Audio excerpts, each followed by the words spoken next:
అందరికీ నమస్కారం. Welcome to my channel. ఈరోజు వీడియోలో మనం ఆనంది పార్ట్ 2లో ఏం జరిగిందో చూద్దాం. రచయిత శ్రావణి గారు from Story Mirror. Ramakrishna Seetha మహాలక్ష్మిలకి ఒక కూతురు ఒక కొడుకు. వాళ్ళే భాగ్య నిరంజన్. ఇద్దరు అక్కా తమ్ముళ్ళు. నిరంజన్ లక్ష్మీలకి ఒక కొడుకు ఆదిత్య, కూతురు అమూల్య. ఈ వీడియో చూసే ముందు ఒక లైక్ చేసి నా ఛానల్ని సబ్స్క్రైబ్ చేసుకోండి. వీడియో చివరి వరకు చూడండి. చాలా ఇంట్రెస్టింగ్గా, చాలా ఎగ్జైటింగ్గా ఉంటుంది. శ్రీధర్ భాగ్యలక్ష్మిలకి ఒక కొడుకు వేదాంత్.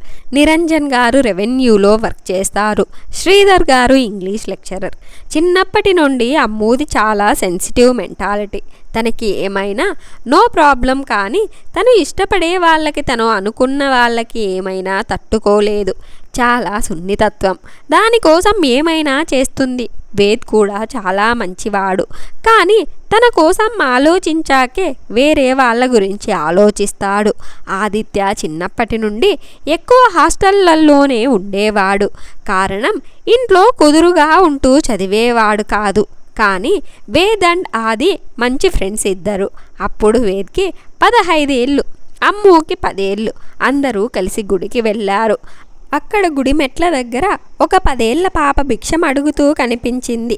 తనని చూడగానే అమ్ముకి పాపమనిపించింది. వాళ్ళ నాన్నతో తనని ఇంటికి తీసుకెళ్దామని అడిగింది. ఆయన కూతురు మాట కాదనలేక ఆ అమ్మాయిని ఇంటికి తీసుకెళ్లారు. తనని అడాప్ట్ చేసుకున్నారు. తమ దగ్గరే పెట్టుకుని చదివించారు. అమ్ముతో సమానంగా పెంచారు. సుష్మా కూడా అమ్ముని తన సొంత అక్కలాగే చూసుకునేది. వేద్ చదువు కోసం వేరే ఊరిలో ఉంటూ చదువుకునేవాడు. దాదాపు ఒక 5 ఏళ్ళు ఎక్కువగా వచ్చేవాడు కాదు. తను వచ్చినప్పుడు అమ్ము సుష్మా ఉండేవారు కాదు.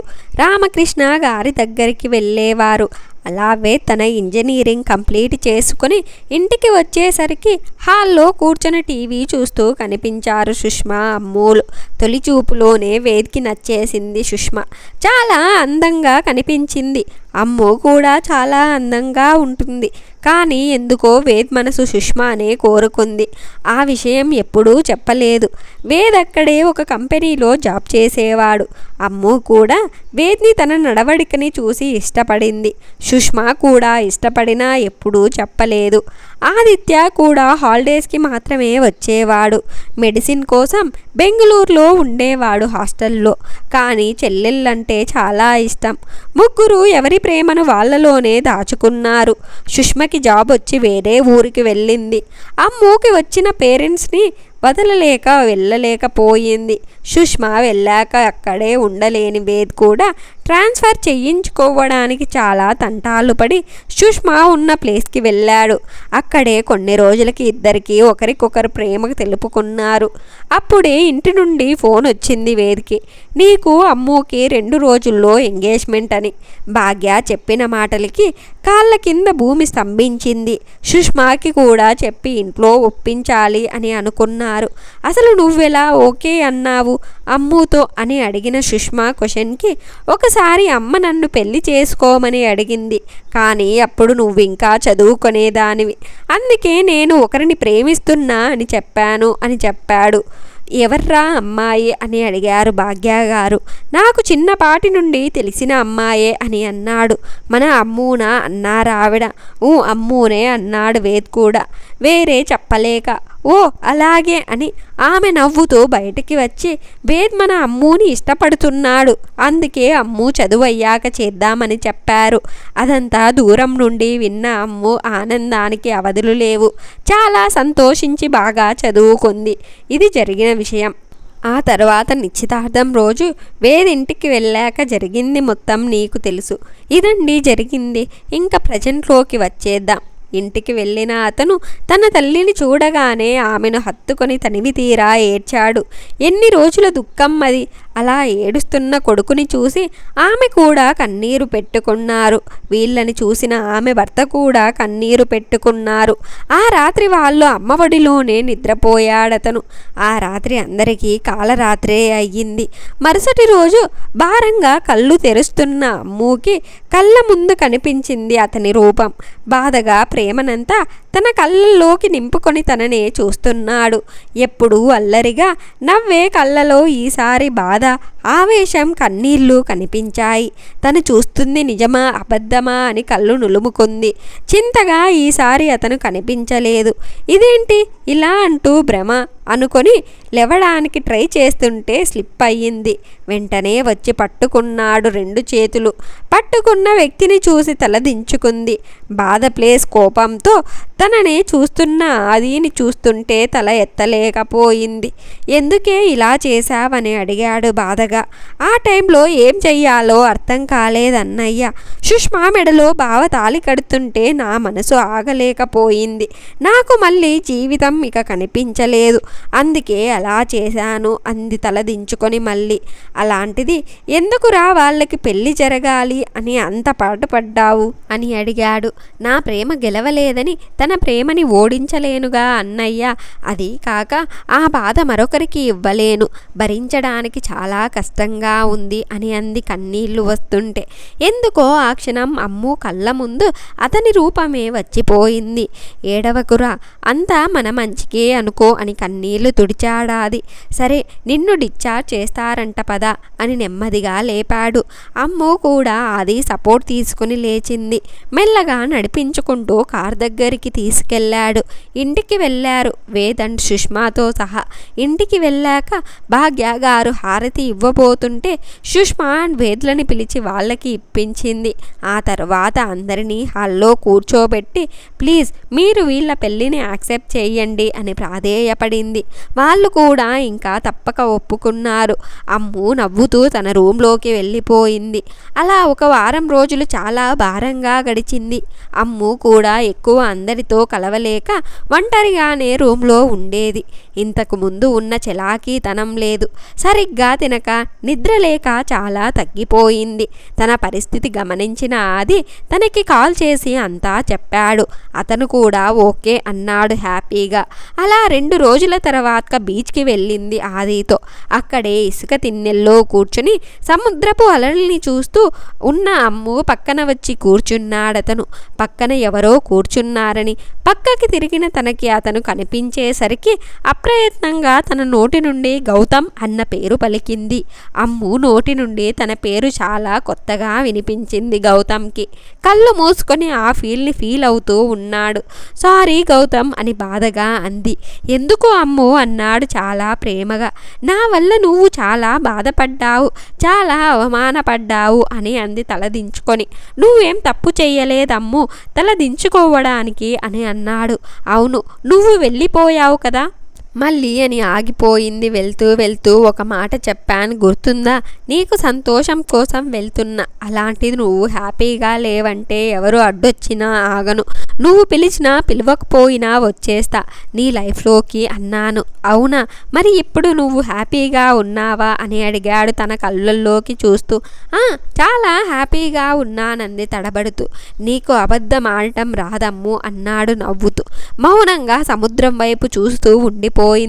నన్ను పెళ్లి చేసుకుంటావా అని అడిగాడు ప్రేమగా. ఉలిక్కిపడి చూసింది అమ్ము గౌతమ్ వైపు. నేను నిన్ను కలిసిన రోజు ఇదే అడిగాను. ఇంపాక్ట్ చెప్పాలంటే నీతో ముందుగా మాట్లాడిన మొదటి మాట ఇదే కదా అన్నాడు. అవును అన్నతగా తలాడించింది. చెప్పమ్ము, చేసుకుంటావా అని అడిగాడు మళ్ళీ. నీకు ముందే చెప్పానుగా నేను మా బావని అని ఆగిపోయింది.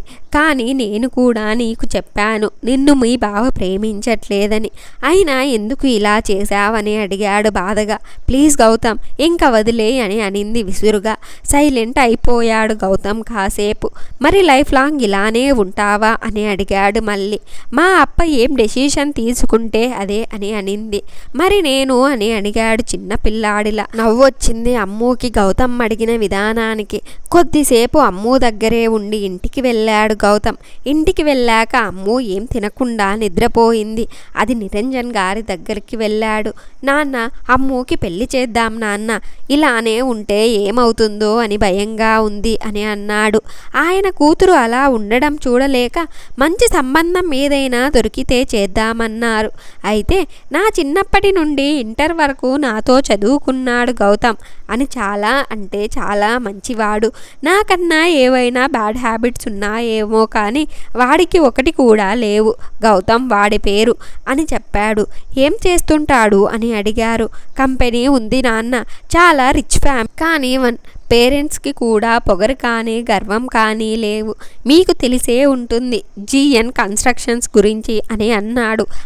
ఆ అబ్బాయికి ఇష్టమైతే చూద్దామని అన్నారు. అది బయటికి వచ్చి చాలా హ్యాపీగా గౌతమ్కి కాల్ చేసి విషయం చెప్పాడు. గౌతమ్ అప్పటికే తన పేరెంట్స్కి అంతా చెప్పి ఉండడంతో వాళ్ళు కూడా ఓకే అన్నారు. అయితే రేపు మా నాన్న వచ్చి మాట్లాడతారు అని చెప్పి కట్ చేశాడు. గౌతమ్ హ్యాపీనెస్ అతని వాయిస్లోనే తెలిసింది. ఆదికి ఎగిరి గంతేసినంత పని చేశాడు గౌతమ్. చాలా రోజుల తర్వాత తన తల్లి చేత గోరు ముద్దలు కడుపు నిండా తిని ప్రశాంతంగా పడుకున్నాడు. మరుసటి రోజు గౌతమ్ నాన్న చంద్రశేఖర్ గారు నిరంజన్ గారిని కలుస్తారు. అంతా మాట్లాడుకున్నాక పెళ్లి చూపులకి ఒకరోజు ఫిక్స్ చేసుకుని ఎవరి ఇంటికి వాళ్ళు వెళ్తారు. ఇంట్లో అందరికీ విషయం చెప్తారు నిరంజన్ గారు. అమ్మూకి కూడా చెప్తారు కానీ ఎవరు అని చెప్పరు. ఒక 2 రోజుల తర్వాత ఇంట్లో హడావిడిగా ఉంటుంది. అందరూ చాలా సంతోషంగా ఇంట్లో పనులు చకచకా చేస్తున్నారు. అమ్మూని లేపి ఒక చీర ఇచ్చి రెడీ అవ్వమంటారు భాగ్య గారు. అమ్మూకి అప్పుడు గుర్తొస్తుంది తన పెళ్లి చూపులని. ఒక్క క్షణం గౌతమ్ బాధగా ఉన్న ఫేస్ కనిపించి మాయమవుతుంది. తర్వాత తేరుకుని రెడీ అవ్వడానికి వెళ్తుంది. కింద గౌతమ్ అండ్ ఫ్యామిలీ వస్తారు. వాళ్ళని సాదరంగా ఆహ్వానిస్తారు పెద్దవాళ్ళు. అందరినీ కూర్చోబెట్టి మాట్లాడుతూ ఉంటారు. గౌతమ్ ఆదితో మాట్లాడుతూ ఇల్లు మొత్తం చూస్తుంటారు. సార్ కాస్త ఓపిక పట్టండి, అమ్మూని తీసుకొస్తారు అని అంటాడాది. చిన్నగా నవ్వి తల తిప్పుతాడు గౌతమ్. ఓహో నీలో ఈ యాంగిల్ కూడా ఉంది అని దీర్ఘం తీస్తాడాది. అరే ప్లీజ్ రా, నాకు చాలా ఇబ్బంది అవుతుంది అని అన్నాడు. ఆది నవ్వి ఊరికే అయిపోయాడు. ఆ తర్వాత కొద్దిసేపటికి అమ్మూని తీసుకొస్తారు. రెడ్ అండ్ గోల్డ్ మిక్స్ అయిన బార్డర్ శారీలో దానికి సూట్ అయ్యే నెక్లెస్ పెట్టుకుని బుట్ట కొమ్మలు పెట్టుకుని చేతి నిండా గాజులు వేసుకుని బుట్ట బొమ్మలా వస్తుందమ్ము. వచ్చి వాళ్ళ నాన్న పక్కన కూర్చుంటుంది. కానీ తల ఎత్తదు, అబ్బాయిని చూడదు. వాళ్ళు అడిగే వాటికి సమాధానమిచ్చి ఊరికే ఉంటుంది. కొద్దిసేపటికి అమ్మాయిని అబ్బాయిని మాట్లాడుకోవడానికి పంపిస్తారు. అమ్ము తన రూమ్కి తీసుకెళ్ళి వెనక్కి తిరిగి అప్పుడు చూస్తుంది గౌతమ్ని ఆశ్చర్యంగా. నువ్వేంటిక్కడ అని అడుగుతుంది. అదే షాక్లోనే నువ్వేగా నన్ను చేసుకోనని అన్నావు, అందుకే నేనే వేరే అమ్మాయిని చేసుకుందామని వచ్చాను అని అంటారు ఆట పట్టిస్తూ. ఓహో కానీ నాకు ఇష్టం లేదు నిన్ను అని అంటున్న అమ్ము ముందు మోకాళ్ళపై కూర్చుంటాడు గౌతమ్. నువ్వు పడే బాధ మీ బావ పడకూడదు అని తనని ఇష్టమైన అమ్మాయితో పెళ్లి చేశావు. మరి నువ్వు దూరమైతే నేను బాధపడనా అని దీనంగా అడుగుతున్న గౌతమ్ని చూస్తూ ఏం మాట్లాడలేకపోతుంది. నువ్వు ఏం చెయ్యాల్సిన పని లేదు, జస్ట్ నాతో ఉంటే చాలు, నిన్ను యువరాణిలా చూసుకుంటా అని చెప్పను కానీ నువ్వు మీ నాన్న దగ్గర ఎంత హ్యాపీగా ఉంటావో నా దగ్గర కూడా అంతే హ్యాపీగా ఉండేలా, అంత ఫ్రీగా ఉండేలా చూసుకుంటా అని చెప్తాడు. నీ ప్రేమ నాకు జీవితాంతం దక్కకపోయినా బ్రతకగలను, కానీ నువ్వు దూరమైతే తట్టుకోలేనమ్ము. ప్రాణమున్న శవాన్నవుతాను, జతగా జీవిద్దాం. నీతో నడవడానికి నాకు అర్హత లేకపోవచ్చు, కానీ జీవితాంతం నిన్ను ప్రేమించేంత ప్రేమ నాలో ఉంది. నీ కంట కన్నీరు రానీయకుండా చూసుకునే అంత ప్రేమ నాలో ఉంది. నీ ముఖంపై నవ్వుని తెప్పించడానికి బతుకంతా ప్రయత్నించే ఓపిక నాలో ఉంది. నువ్వు నీ ప్రేమని నాకు అందించకపోయినా నీ చేతిని అందించి నాతో 7 అడుగులు కలుపు చాలు అని అంటూ అలానే కూర్చొనుండిపోయారు కన్నీరుతో. అమ్మూకి కళ్ళల్లో నీళ్లు తిరిగాయి. నా ప్రేమ గెలవకపోయాను, కనీసం తన ప్రేమనైనా గెలవనిద్దామనుకొని గౌతమ్ అని అంది. తలెత్తడానికి కూడా ప్రయత్నం చెయ్యలేకపోయాడు. కన్నీళ్లు జలజలా రాలిపోతున్నాయి. ఇది చెబుదామని ముందుకు అడుగు వెయ్యబోయిన అమ్మూని ఆపేస్తూ డోర్ నాక్ అయ్యింది. కంగారుగా కళ్ళు తుడుచుకొని వెళ్ళి డోర్ ఓపెన్ చేసింది. ఆది కనిపించాడు. కిందికి రమ్మంటున్నారు అన్నాడు. మోకాళ్ళపై కూర్చున్న గౌతమ్ని చూస్తూ వస్తున్నామని డోర్ వేసి కిందకి వెళ్దాంరా గౌతమ్ అని కిందకి వెళ్ళింది. వెనకే మెల్లగా వచ్చాడు గౌతమ్. అప్పటికే మొహం పీక్కుపోయింది. అందరూ కూర్చొని ఉన్నారు. వాళ్ళతో కూర్చొని సైలెంట్గా ఉన్నాడు. మాకిష్టమే ఈ సంబంధం, మీకు కూడా ఇష్టమైతే ఇక తాంబూలాలు తీసుకుందాం అని అన్నారు నిరంజన్ గారు. నాకు ఇష్టమే అని ఊహించిన విధంగా సమాధానమిచ్చింది అమ్ము నుండి. అందరికన్నా ముందుగా షాక్ అయ్యాడు గౌతమ్. ముఖం మతవల వెలిగిపోయింది. నాకు ఇష్టమే మా అన్నాడు హ్యాపీగా. అందరూ సంతోషంగా ఒప్పుకున్నారు. ఇరు కుటుంబాలు వెంటనే తాంబూలాలు మార్చుకున్నారు. పంతులు గారితో మాట్లాడి మరో 10 రోజుల్లో పెళ్లికి ముహూర్తం పెట్టించారు. ఇలా గౌతమ్ అమ్మూల పెళ్లి జరుగుతుందా, లేదా మరి ఏదైనా అడ్డంకు వచ్చి ఆగిపోతుందా? ఈ విషయాలన్నీ మనం పార్ట్ 3లో చూద్దాం. ఈ వీడియో కనుక మీకు నచ్చినట్లయితే ఒక లైక్ చేసి ఈ స్టోరీ ఎలా ఉందో కామెంట్ చేయండి. నా ఛానల్ ఇంకా సబ్స్క్రైబ్ చేసుకోకపోతే వెంటనే నా ఛానల్ని సబ్స్క్రైబ్ చేసుకోండి.